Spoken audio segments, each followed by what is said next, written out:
అట్టాగే రెండు శత్రువులు నీ మనస్సులోకి వచ్చి కూర్చున్నాయి, అవే నీతో ఈ తప్పుడు పనులు చేయిస్తున్నాయి.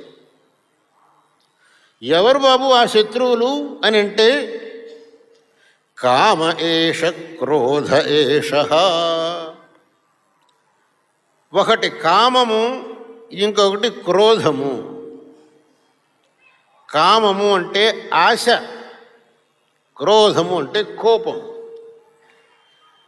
ఈ కామ క్రోధములనే రెండు నీ మనస్సులోకి వచ్చి కూర్చొని నీతో తప్పు పనులు చేయిస్తున్నాయి.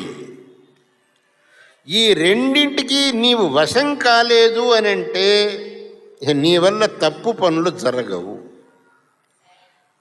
ప్రతివాడు ఈ విషయాన్ని తాను ఏకాంతంగా కూర్చొని ఆలోచిస్తే వాడికే తెలుస్తుంది.